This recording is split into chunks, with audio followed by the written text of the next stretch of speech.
It's good day, brew, baby. What is up, YouTube? It's your boy Millsy, back at Hometown Commander, back for another episode of Millsy Brews, the show where I take my first pass at Commander in front of us on a budget on my quest out brew the magic world. You know the motto, baby. It's ABB, always be brewing, and that's what we're back to do today. That deck list is going to be down in the description for you below, as well as I'd really appreciate it if you could interact with the video, like, comment, subscribe, consider checking out those links in the description. I appreciate it. But this week is the release of the Secret Scare Secret Lair drop. Secret Lair. Super Scare? Secret Scare? Whatever. The big Secret Lair drop coming up this week. And so I thought I would spend this week basically covering those commanders, new and old, and having a good time. And so, of course, we got to cover the new one. I believe it's the only new legal commander this week, and that is Jaws Relentless Predator. A 5-mana mono red shark, 5/5 trample haste. Says whenever Jaws deals combat damage to a player, we make that many blood tokens. And whenever a non-creature artifact is sacrificed or destroyed, we're going to deal 1 damage to each opponent. Jaws, of course, has the ability to just feel very on theme for what Jaws is and what it's all about.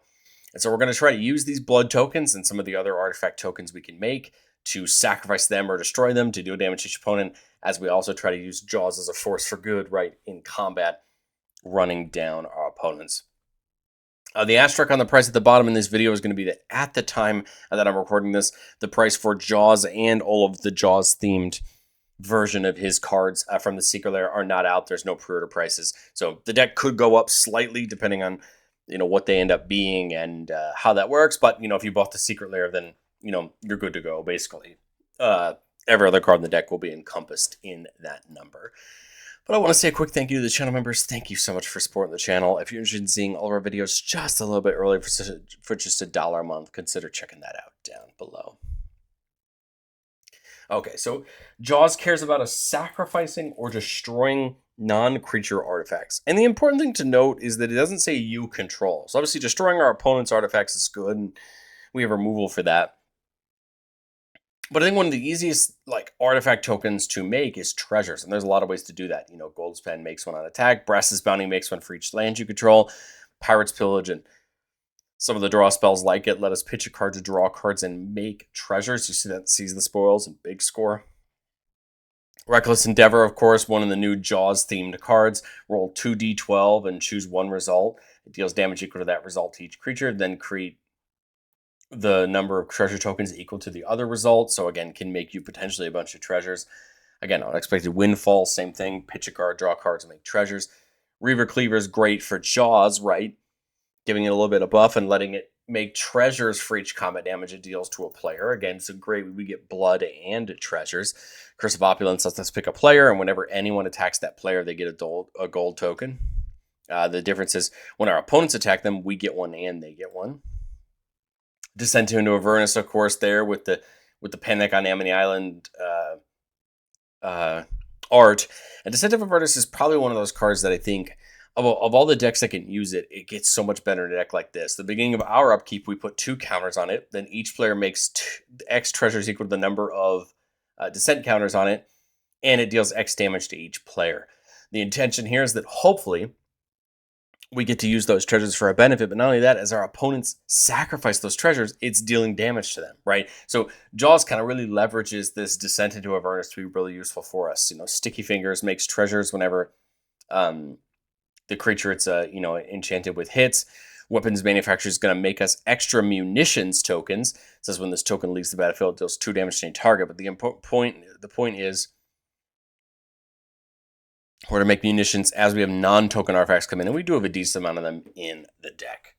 But okay, well, how do we care about artifacts? Because we're making blood tokens when we hit opponents. We're going to try to make a bunch of treasures. Academy Manufacturer is going to see anytime we make a treasure and make us a clue and food as well. Good way to really increase that count.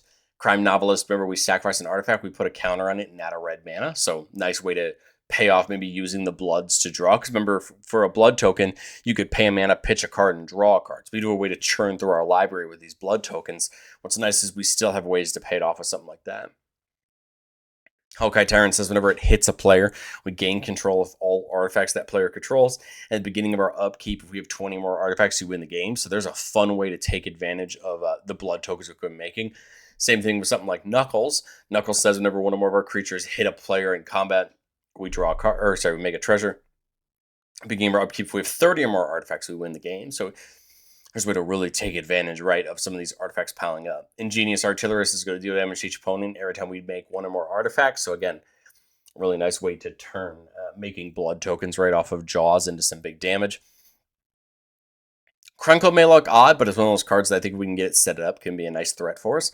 So you could tap it and sack an artifact to put a counter on each goblin you control, but whenever an artifact you control is put from the graveyard into the battle, or put into a graveyard for the battlefield, you can pay a red mana, and if you do, you make a goblin and it gets haste. So Krenko can make us a little goblin army, and then grow it by sacrificing artifacts, and that gives us a nice way also to just sack a clue or a food if we can make them off the manufacturer, or just sack a blood if we don't want to use it for draw.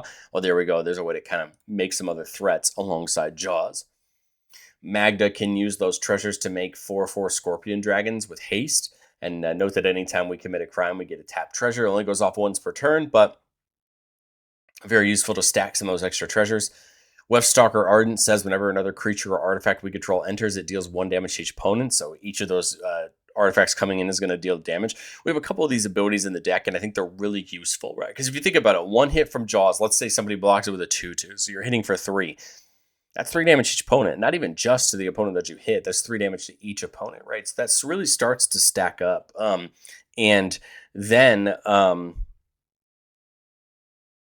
then you sacrifice them and deal more damage, right? So you can start to see where, like, you try to take advantage of every single step of that artifact's life cycle to really damage our opponent. Zoran's going to make an extra treasure every time you'd make treasure. And then, you have things like Adaptive Omni Tool that can buff a creature for each artifact you control. I think it's really easy to forget that Jaws has trample, meaning the bigger it is, the almost more likely it is to deal damage to somebody. So things like the Omni Tool or Nettlecyst can be really big, right, as a way to really buff Jaws and take advantage of the number of artifacts you have. The Soul Cleaver says whenever an artifact or creature is put into a graveyard from the battlefield, put a counter on the equipped creature. Again, great for Jaws, right, growing it, making it harder to deal with. I think Arterial Alchemy also seems like a really great piece. Allowing all your blood to become equipment and equip for 2 to give a creature +2/+0. Again, since Jaws has trample, it means that every blood you attach to it is just going to make him bigger and better, make you more blood, and, right, become more of a threat for some of these pieces that we have.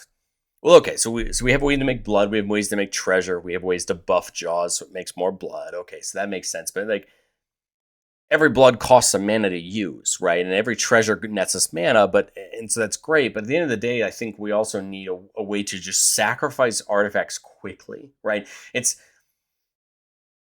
not just about sacrificing artifacts at all, because we'll talk about ways we can do that. That's what this next slide or two is about.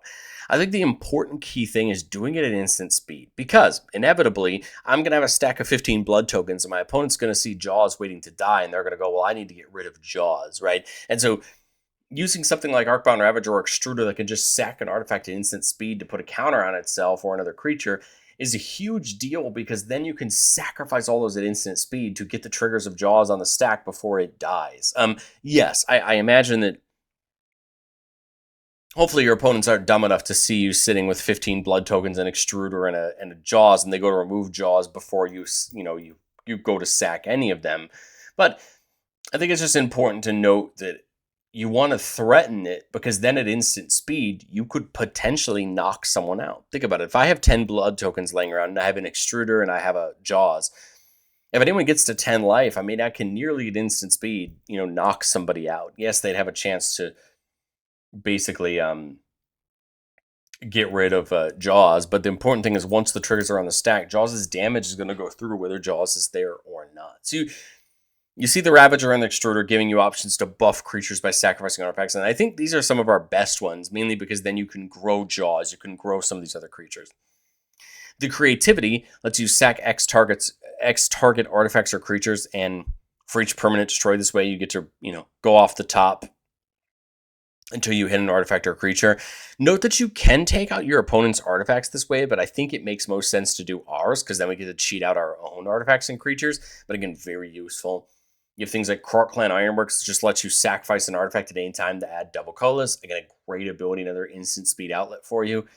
Radiant Lotus lets you tap, sacrifice one or more artifacts, and choose a color, and you add 3 mana of the chosen color for each artifact sacrificed this way.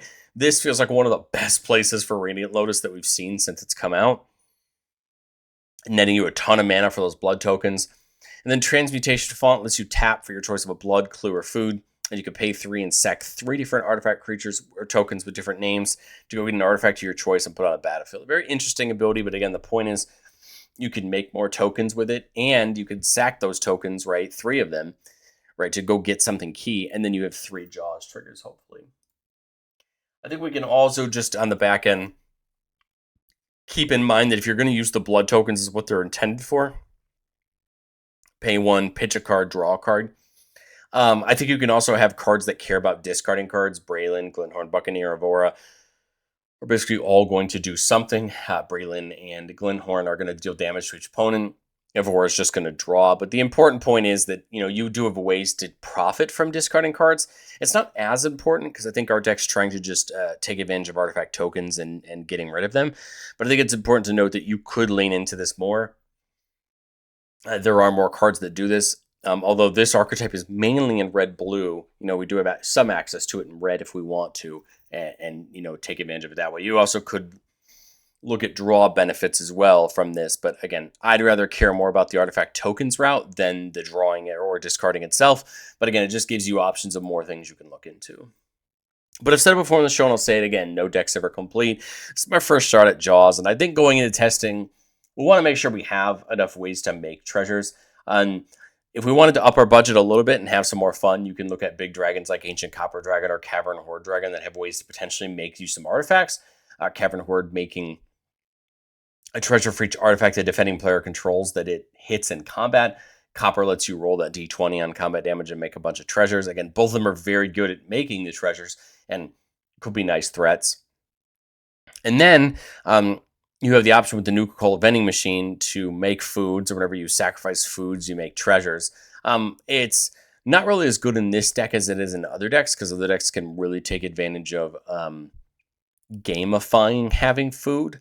But I think when you have a card like Candy Manufacturer in the deck, like, it makes sense. We're going to make enough foods, and we have ways to sacrifice food tokens, right? So vending machine does make sense. I just don't know if makes the most sense. I think I'd rather put something like Copper Dragon or just more ways to make treasures, because I think they're the most beneficial artifact tokens we can make, right? Because they sack for mana.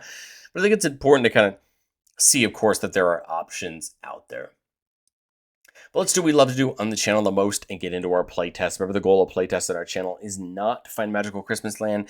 It's not just to show off all our best plays, but to get in some gameplay scenarios and kind of understand what are the hands we're looking to keep and how we're going to set up. So here, just a 3-lander, but we do have Jeska's Will. Remember, going to be a great way to net us a ton of mana.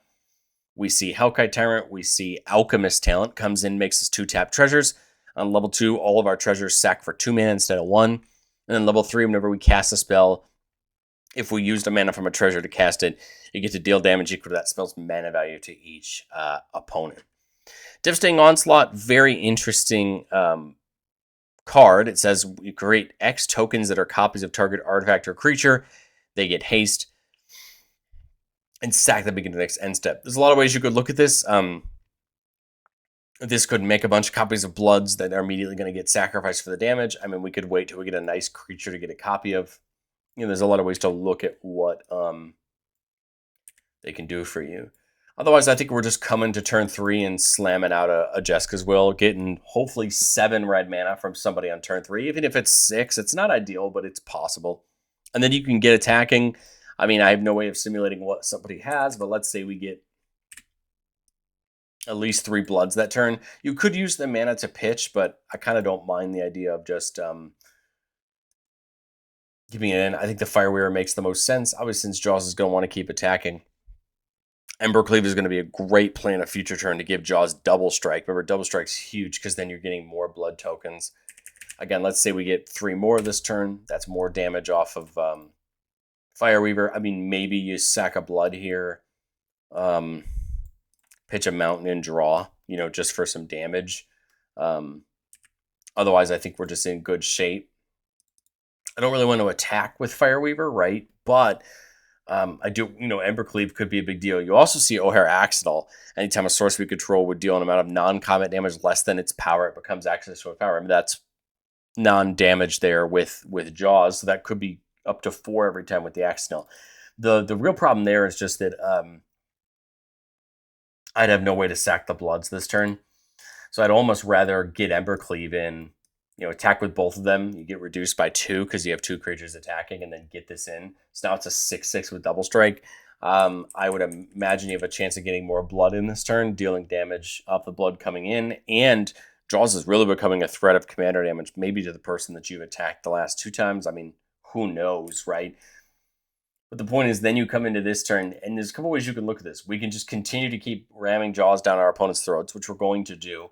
Now, you could go for a devastating onslaught on Fireweaver, right? We could do it for 2, make 2 copies of it, right? And then this turn, all these Bloods coming in are dealing 3 damage, right? That's one line we could go. Now, if we do that line, we have to hope that no one can remove Jaws, right? Because Jaws doesn't have any... he doesn't have any protection abilities, right? So that would be my line if I have no worry about him dying. If I have a worry about him dying, I think you want to get something like the talent in to get a couple of treasures. That way, we have access to more mana to replay him. Otherwise, like I said, Devastating Onslaught could make the Fireweaver. Now each of those Bloods coming in is 3 damage. Remember, you're a 6/6 with double strikes. That's 12 total as a maximum. Probably like 5 or 6, I would say, is a minimum. And then, that's still 18 damage. And I think you can just start to see where that combination could get pretty dangerous and why we'd like to see it in the deck, right? As much as we can. Playtest number 2 here, keeping a 4-lander with Seize the Spoil. So there's a way to get some treasure and draw some cards. We see Isle of Oblivion can draw us a card if we make a token. And then we see Torbrand and O'Hare Accidental. So lots of ways to make damage. I was going to say, the couple routes we can go Seize the Spoils, or we can just go Jeska's Will. I think Jeska's Will probably just makes the most sense. Get it in attack. Again, I have a gut feeling that on turn 3, you're going to get a couple Bloods, and then we can attack, or we can draw a member off Isle of Oblivion.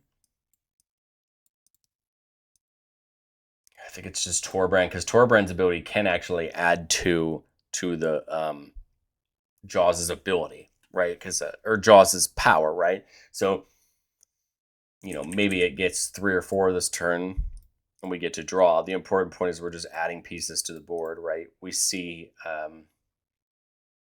Sticky Fingers, right, which can give it menace, not bad, making it harder to block because it doesn't have menace now. Menace could make it even harder to deal with.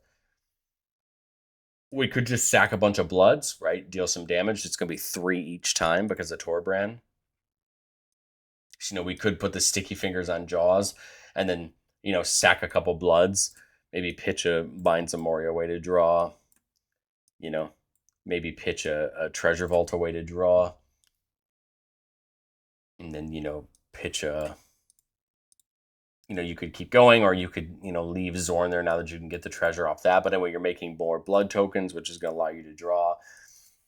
And then now, we'd have the extra treasure from last. That'd be 6 mana.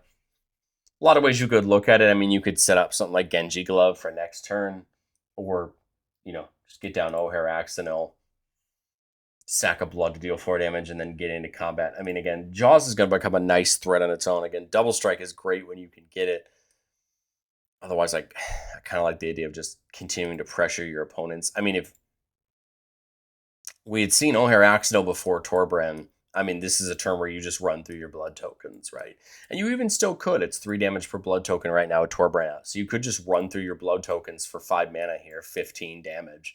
And then, get in with Jaws again. As long as nobody takes care of Jaws, Jaws is going to become a real threat, not only in its combat prowess, but in its ability just to nuke your opponents with these artifacts, right? So it's important to remember that he can become a real threat quickly. Here we got a 4-lander with Soaring on Playtest 3. We see Artillerist for the damage, and then Manufacturer, right, for the... Whenever you make a treasure, you make a food and a clue. So we just need to find some way to make treasures. There's 5 for Jaws. Again, probably a good chance at 3 or 4 blood tokens, which is damage off the Artillerist. All right, well, there's Reckless Endeavor. Can get us treasures next turn. So, I mean, you could just go Zorn plus that, make a few more bloods this turn. And now here you do the Endeavor, right? Roll 2d12. Now that damage has to be to each creature. So this could actually put us in a small amount of a bind. You know, let's say we go 8 and 10. Oh, well, that kind of sucks because we really want the 8 or 10 treasures, but you've got to deal damage to everything. So Reckless Endeavor does have a cost. It could be very dangerous. Let's just see what we get on Moxfield's randomness. We get a 6.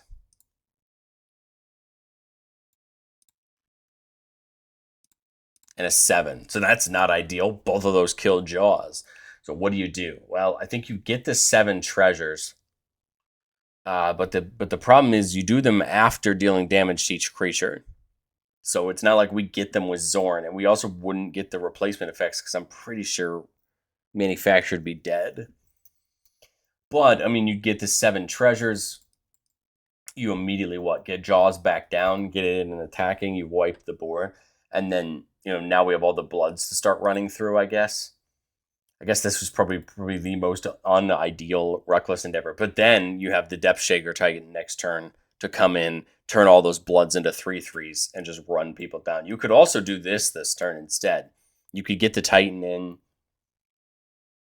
turn all those bloods into 3/3 artifacts. But remember, you lose them at the end step, but I don't think it really matters because you're just going to get a bunch more with Jaws, right? So I think you could see the options there of what makes the most sense, right? I mean, I think Endeavor makes a bunch of sense. It's just a real risk, right? Because you could wipe your own board in the process. But I think Depth Shaker might make the most sense, honestly, even though, we did kind of cheat and saw what our dice were going to be. I think Depth Shaker makes the most sense. You turn these all into 3/3s. They get melee, trample, and haste, so melee is going to make them into 6/6s this turn. Because we're going to inevitably attack everybody, get Jaws in, make more blood. And then, unfortunately, the blood don't get to become creatures. It's only when it comes in. But I still think it's worth it. And then the Depth Shaker becomes a threat as well, because then it just gives each artifact creature you control that. So this and this would have it, right? And you'd have a nice threat into your opponents. Again, so you can kind of see where a playtest is nice because you can kind of check down each of these routes. Is it worth it to play the Endeavor? Is it worth it to play the Depth Shaker? Like, you can think this through in your head and go, oh, well, this line makes sense or that line doesn't make sense. And then when you see these situations in games, maybe there's a world where Depth Shaker Titan isn't always the choice in that scenario. And then you can kind of say, oh, well, now you know why, or, oh, now you know what to prioritize. If Depth Shaker's always good because it turns all those bloods into creatures, well, then, yeah, I mean, it's almost always going to be the better play, depending on how many bloods you have. You also could think about it. We could have waited the turn, got more bloods off the attack, and played, something else in our hand and tried to Depth Shaker the next turn, right? So there's always the thought of, do you just wait a turn? And the nice part about Depth Shaker is, let's say that somebody gets rid of Jaws before the next turn, the blood's still sitting there, and then you could still play Depth Shaker, right, and take the big attack. So I think that's why it's important to kind of think about that in the back of your mind, to have the strategy of, is it worth it to do it now, or is it worth it to wait?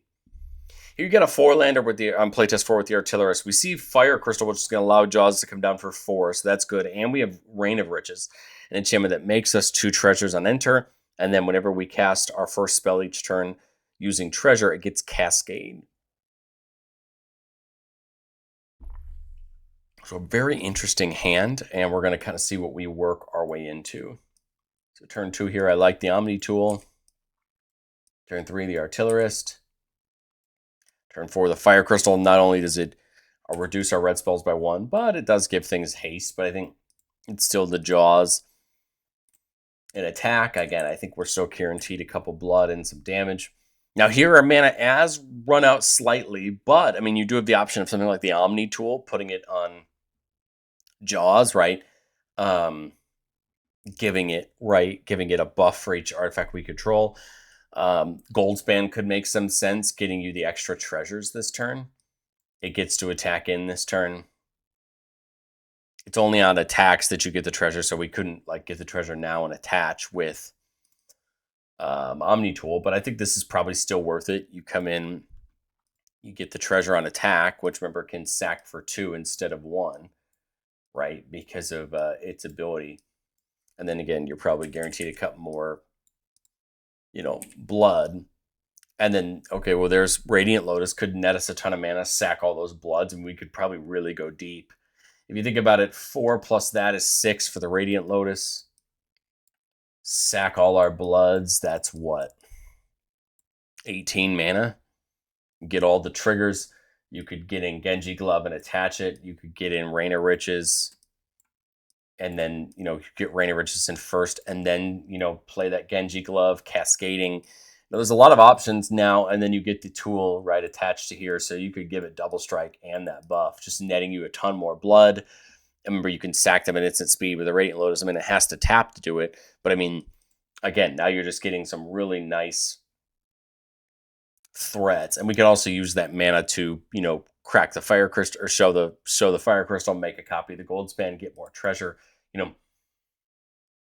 So many great options on something like Radiant Lotus when you can get rid of all that blood, not only deal the damage but soup Jaws up. And then remember that you're getting damage off the artillerist when they come in. I think that's why artillerist and all of those creatures that deal damage whenever artifacts come in are going to be so beneficial to Jaws, especially on the turns where you're buffing Jaws up and making him into a real threat.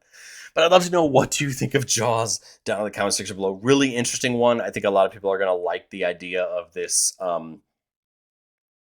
idea of an artifact commander in red. I mean, yes, you have a ton of it for treasures, but I kind of like that Jaws makes the blood tokens because it really lets you take advantage again of those Nettlecyst type cards to make Jaws a real threat. And then the really nice thing is that if Jaws dies and you get another creature out like Goldspan, it gets to be an equally a threat off the Omni Tool and the Nettlecyst, and things like that.